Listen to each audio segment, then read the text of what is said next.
Assalamualaikum warahmatullahi wabarakatuh dan salam sejahtera. Saya Hadijah binti Kodion daripada Politeknik Merlimau Melaka akan membentangkan tajuk kajian saja iaitu gaya pembelajaran pelajar di Jabatan Perdagangan. Seperti yang kita ketahui bahawa Politeknik adalah sebuah institusi pengajian tinggi yang menyediakan latihan dan pendidikan dalam bidang teknik dan vokasional iaitu TVET, dan pelajar merupakan sebagai pemegang taruh utama bagi institusi tersebut. Peranan institusi adalah untuk melestarikan dan mencorak kejayaan dalam pencapaian matlamatnya.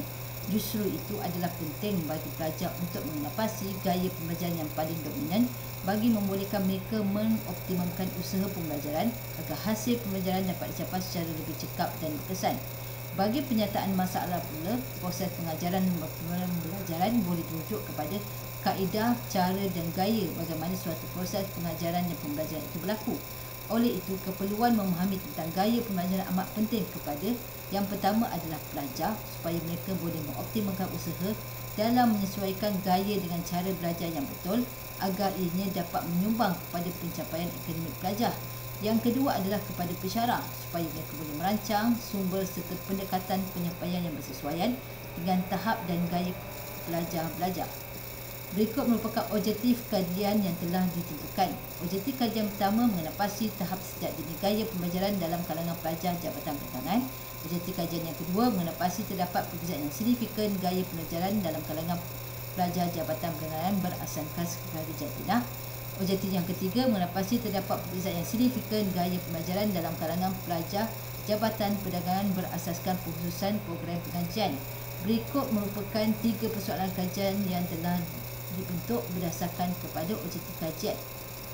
Ini pula adalah 2 hipotesis yang telah dibentuk bagi membantu menjawab persoalan kajian yang kedua dan ketiga. Manakala ini pula adalah kerangka teoretikal kajian yang telah diadaptasi daripada teori Haney and Manford 1992. Bagi metodologi kajian ini merupakan kajian deskriptif yang berbentuk tinjauan yang menggunakan soal sidik sebagai instrumen kajian. Manakala populasi kajian adalah melibatkan 149 orang pelajar Jabatan Perdagangan yang mempunyai purata nilai mata 3.5 dan ke atas, yang terdiri pada pelajar diploma akuntansi, pelajar diploma pemasaran dan pelajar diploma pengajian perniagaan. Manakala pengumpulan data adalah menggunakan 2 sumber iaitu sumber sekunder dan sumber premier.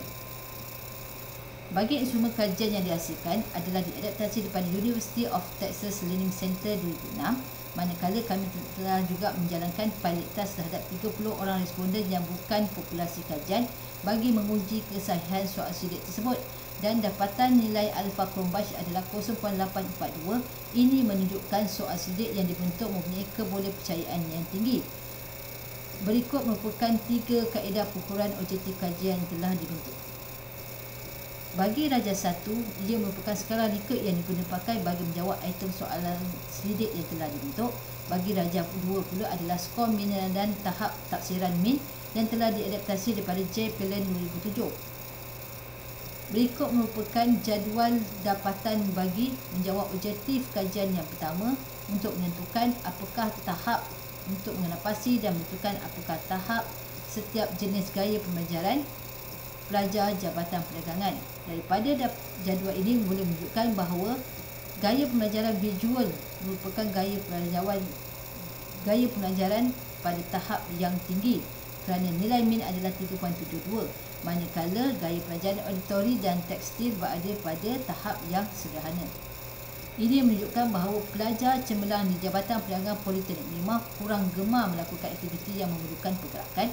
Mereka lebih dominan kepada penyampaian pengajaran yang menggunakan visual seperti angka, gambar, diagram, jalan kerja, video dan bahan visual yang lain. Kenyataan ini disokong oleh Ross dan Malcolm 2007. Orang-orang visual belajar melihat sesuatu, suka melihat gambar atau diagram, pertunjukan peragaan atau menyaksikan video. Ianya selaras dengan pendapat Gunawan 2006 di mana pelajar visual akan sangat mudah melihat atau membayangkan apa yang dibicarakan. Seperti yang dipaparkan merupakan dapatan untuk objektif yang kedua. Berdasarkan hasil ujian T dalam jadual di atas, didapati nilai T bagi pemandangan gaya pelajaran untuk pelajar lelaki dan perempuan adalah 0.206 dan tahap signifikan nilai yang dipilih adalah P sama dengan 0.837. tahap signifikan ini lebih besar daripada 0.05. Oleh itu, hipotesis NA diterima. Ini bermakna tidak terdapat perbezaan yang signifikan gaya pembelajaran berdasarkan kepada jantina. Manakala nilai skor min bagi gaya pembelajaran pelajar lelaki adalah 83.60 dan bagi pelajar perempuan adalah 82.77. Perbezaan nilai min bagi kedua-dua adalah tidak ketara. Ini bermakna gaya pembelajaran pelajar lelaki dan perempuan adalah sama. Penentuan pemilihan gaya pembelajaran adalah tidak bergantung kepada jantina yang dimiliki oleh pelajar itu sendiri, tetapi pemilihan gaya pembelajaran lebih bergantung kepada cara penerimaan atau kaedah penyampaian pembelajaran serta personaliti pelajar itu sendiri. Berdasarkan hasil pada dapatan kajian Nick Shuharu Apizo 2013, pelajar lelaki sukar untuk memberi tumpuan semasa berada di dalam kelas walaupun terdapat jurang perbezaan antara pelajar lelaki dan perempuan dalam kaedah pembelajaran, namun mereka memiliki daya saing yang tinggi dan tahap kecemerlangan yang sama. Berikut pula merupakan dapatan objektif kajian yang ketiga. Berdasarkan jadual di atas didapati terdapat perbezaan yang signifikan skor min gaya pembelajaran dengan pengkhususan program pengajian dan nilai P adalah 0.032, iaitu nilainya adalah lebih rendah daripada 0.05. Oleh itu, hipotesis NA ditolak. Ini bermakna terdapat perbezaan yang signifikan gaya pembelajaran berasaskan kepada pengkhususan program pengajian. Skor min bagi skor min pula, gaya pembelajaran pelajar diploma akuntansi adalah 85.7, manakala bagi program DPM dan DPR adalah lebih rendah daripada program DAT, iaitu 80 dan 78.7. Perbezaan nilai min bagi pelajar program DPM dan DPR adalah jurang perbezaan yang agak tidak ketara berbanding dengan program DAT. Walaupun keputusan ujian ANOVA sehala tersebut adalah signifikan secara statistik, perbezaan sebenar dalam skor min antara kumpulan agak kecil. Ini bermakna gaya pembelajaran kedua-dua program tersebut adalah lebih kurang sama.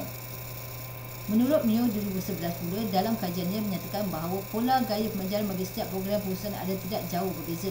Begitu dengan pelajar Jabatan Perdagangan Politeknik Bawah, di mana kalau mengikut pada nature setiap program adalah tidak sama, di mana program akuntansi lebih kepada gaya pembelajaran memerlukan mengingatkan maklumat dan menggunakan deria pendengaran. Manakala program pengajian perniagaan pula, nature program lebih kepada melihat perkataan dalam buku dan papan putih, suka kepada gambaran, melihat video dan memberikan gambaran terhadap suatu maklumat. Manakala program pemasaran pula, nature program lebih kepada pergerakan atau belajar dengan cara bergerak, terlibat secara aktif dalam aktiviti kumpulan dan sukakan lawatan.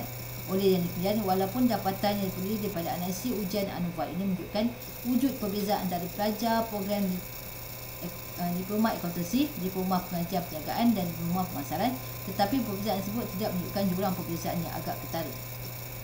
Dan yang terakhir adalah kesimpulan yang boleh kami nyatakan di sini bahawa bagi objektif kajian yang pertama, tahap gaya pembelajaran visual berada pada tahap yang tinggi, manakala gaya pembelajaran auditori dan tekstil berada pada tahap yang sederhana. Bagi objektif yang kedua, hipotesis NA diterima. Maksudnya tidak terdapat perbezaan yang signifikan gaya pembelajaran berasaskan jantina. Bagi objektif yang ketiga pula, hipotesis NA ditolak, iaitu terdapat perbezaan signifikan gaya pembelajaran berasaskan pengkhususan program pengajian. Itu sahaja daripada saya. Sekian, terima kasih. Wabillahi taufiq wal hidayah. Wassalamualaikum warahmatullahi wabarakatuh.